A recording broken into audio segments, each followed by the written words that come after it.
ಎಲ್ಲ ಕರ್ನಾಟಕ ಜನತೆಗೆ ಈ ನಿಮ್ಮ ಅಭಿಷೇಕ್ ಮಾಡುವ ನಮಸ್ಕಾರಗಳು. ಇವತ್ತಿನ ವಿಡಿಯೋಲಿ ನಾವು ಪ್ರತಿ ಬಾರಿ ಶ್ರೀ ರಾಘವೇಂದ್ರ ಸ್ವಾಮಿ ಮಠಕ್ಕೆ ಹೋಗ್ತೀವಿ. ಅದನ್ನು ಈ ವಿಡಿಯೋಲಿ ತೋರಿಸ್ಕೊಡ್ತಾ ಇದ್ದೀನಿ. ನಾವು ಹೋಗೋ ಮಠ ಬಂದ್ಬಿಟ್ಟು ಬೂದಿಕೋಟೆ ಶ್ರೀ ರಾಘವೇಂದ್ರ ಸ್ವಾಮಿ ಮಠ. ಪ್ರತಿ ಬಾರಿ ಇಲ್ಲಿ ಹೋಗ್ತೀವಿ, ಯಾಕಂದರೆ ಇಲ್ಲಿ ತುಂಬಾ ಚೆನ್ನಾಗಿ ಆರಾಧನೆ ನಡೆಯುತ್ತೆ. ಪ್ರತಿ ಆರಾಧನೆಗೂ ನಾವು ಹೋಗ್ತೀವಿ. ಪ್ರತಿ ವರ್ಷ ಆರಾಧನೆ 3 ದಿನ ನಡೆಯುತ್ತೆ. ಈ ಆರಾಧನೆ ಮಾಡೋ ಉದ್ದೇಶ ಏನಂದರೆ, ಪ್ರತಿಯೊಬ್ಬ ಯತಿಗೂ ಒಂದು ಆರಾಧನೆ ಮಾಡೋದು, ಅದು ಪೂರ್ವ ಕಾಲದ ಪದ್ಧತಿ. ಅದೇ ರೀತಿಯಾಗಿ ರಾಘವೇಂದ್ರ ಸ್ವಾಮಿಗಳು ಜೀವಂತವಾದ ಸಮಾಧಿ ಆಗಿರೋದು ಮಂತ್ರಾಲಯ. ಅವರನ್ನು ಸ್ಮರಣೆ ಮಾಡೋಕ್ಕೆ, ಅವರನ್ನು ನೆನಪಿಸ್ಕೊಳ್ಳೋಕ್ಕೆ, ಅವರನ್ನು ಆಚರಿಸೋಕ್ಕೆ ಈ 3 ದಿನ ಆರಾಧನೆ ಮಾಡ್ತಾರೆ. ಎಲ್ಲ ಮಠಗಳಲ್ಲಿ ಮಾಡ್ತಾರೆ. ರಾಘವೇಂದ್ರ ಸ್ವಾಮಿ ಮಠ ಎಲ್ಲೆಲ್ಲಿದೆಯೋ ಕರ್ನಾಟಕದಲ್ಲಿ ಒಂದು 200 ಮಠ ಇರ್ಬೋದು. ತಾಲೂಕಲ್ಲಿ ಇದೆ. ಆ ಮಠಗಳಲ್ಲೆಲ್ಲ ಶ್ರೀ ರಾಘವೇಂದ್ರ ಸ್ವಾಮಿ ಆರಾಧನೆ ಮಾಡ್ತಾರೆ. ಅದರಲ್ಲಿ ನಾವು ಕೋಲಾರ ಡಿಸ್ಟಿಕಲ್ಲಿ 4 ತಾಲೂಕಿದೆ.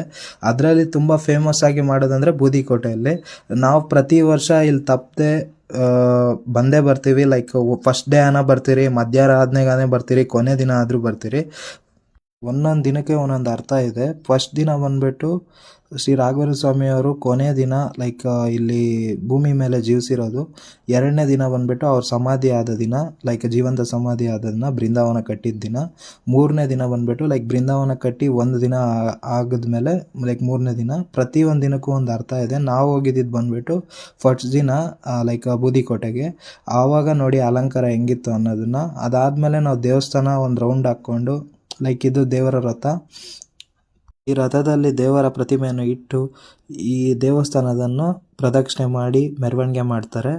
ಇದು ಪೂರ್ವಕಾಲದ ಪದ್ಧತಿ. ಇದು ಪುರಾತನವಾದ ದೇವಾಲಯ. ತುಂಬಾ ವರ್ಷಗಳಿಂದ ನಮ್ಮ ತಾತ ಮುತ್ತಾತನ ಕಾಲದಿಂದ ಇರುವ ದೇವಾಲಯ. ನೀವು ಇಲ್ಲಿ ಎಲ್ಲ ಮೇಂಟೈನ್ ಮಾಡೋದು ಆರಾಧನೆ ಟೈಮಲ್ಲಿ ಮಾಧವಾಚಾರ್ ಅವ್ರ ಕುಟುಂಬ. ಇವ್ರ ಕುಟುಂಬದವರೆಲ್ಲ ಒಳ್ಳೆ ಜಾಬಲ್ಲಿ ಇದ್ದಾರೆ ಬೆಂಗಳೂರಲ್ಲಿ. ಆದರೆ ಕೂಡ ಇವ್ರು ಪ್ರತಿ ವರ್ಷ ಇಲ್ಲಿ ಆರಾಧನೆ ಟೈಮಲ್ಲಿ ಬಂದು ರಜಾ ಹಾಕಿ ಜಾಬ್ಗೆ ಆರಾಧನೆನ ತುಂಬಾ ಚೆನ್ನಾಗಿ ನಡೆಸ್ಕೊಡ್ತಾರೆ. ಈ ಆರಾಧನೆ ನೋಡೋಕ್ಕೆ ತುಂಬಾ ಖುಷಿಯಾಗಿರುತ್ತೆ. ಇದಾಗಿತ್ತು ಇವತ್ತಿನ video. Please follow and share. Thank you for watching.